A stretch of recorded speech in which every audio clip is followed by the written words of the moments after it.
Kisah ini dimulai pada sebuah malam yang sunyi di Mesir. Setelah bertahun-tahun dakwah Nabi Musa diabaikan oleh Fir'aun, dan setelah Mesir dilanda berbagai tulah peringatan, Allah SWT memerintahkan Nabi Musa untuk membawa Bani Israel keluar dari Mesir.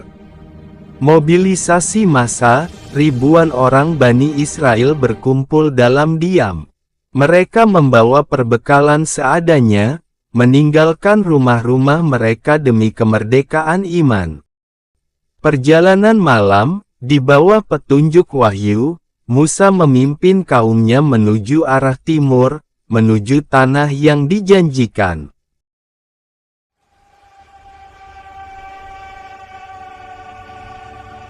Namun, Fir'aun yang sombong merasa dikhianati. Begitu matahari terbit dan dia menyadari budak-budaknya telah pergi, kemarahannya meledak. Pengejaran, Fir'aun mengumpulkan pasukan terbaiknya, ribuan kereta perang dan tentara bersenjata lengkap. Dia bersumpah tidak akan membiarkan satu pun dari mereka lolos hidup-hidup. Setelah perjalanan panjang, sampailah Bani Israel di tepi Laut Merah, Laut Kulsum. Disinilah keputusasaan mulai muncul. Pemandangan mencekam, di depan mereka terbentang lautan luas yang dalam. Di samping mereka berdiri gunung-gunung batu yang terjal. Dan di belakang mereka, debu beterbangan dari kejauhan menandakan pasukan Fir'aun sudah semakin dekat. Kepanikan Bani Israel, rakyat mulai ketakutan. Mereka berseru, "Wahai Musa, kita benar-benar akan tersusul. Kita terjebak." Mental mereka jatuh karena melihat kilatan pedang pasukan Fir'aun yang mulai terlihat di cakrawala. Keyakinan sang nabi, di tengah kegaduhan itu, Nabi Musa tetap tenang. Beliau mengucapkan kalimat yang abadi dalam Al-Quran. "Sekali-kali tidak akan tersusul, sesungguhnya Tuhanku besertaku, Dia akan memberi petunjuk kepadaku." Qs. Asy-Syu'ara 62. Saat jarak pasukan Fir'aun sudah sangat dekat, Allah SWT menurunkan perintahnya melalui wahyu, "Pukullah lautan itu dengan tongkatmu." Momen pukulan tongkat, Musa mengayunkan tongkat kayunya ke permukaan air. Seketika, alam tunduk pada perintah penciptanya.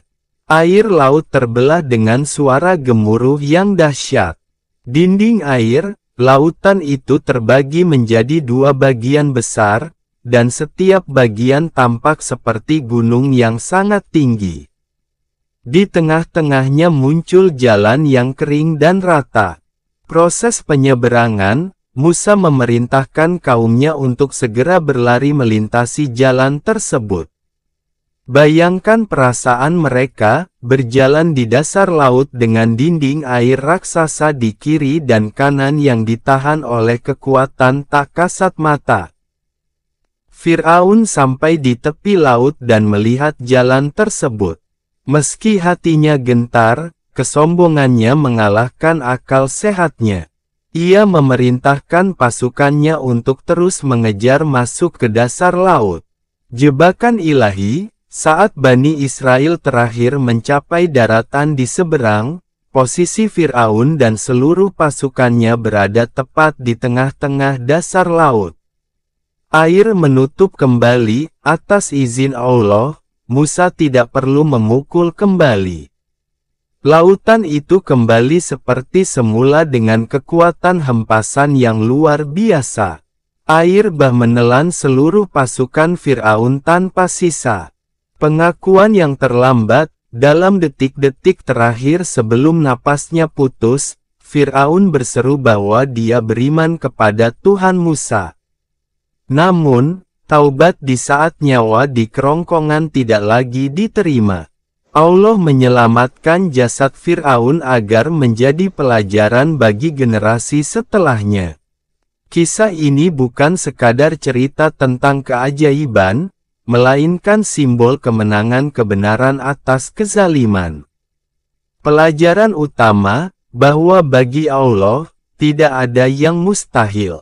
Logika manusia, jalan buntu di tepi laut akan kalah oleh ketetapan Tuhan, jalan keluar yang tak terduga. Kemerdekaan, inilah hari di mana Bani Israel merdeka dari perbudakan, yang kemudian kita peringati sebagai Hari Asyura, 10 Muharram, dengan berpuasa sebagai bentuk syukur.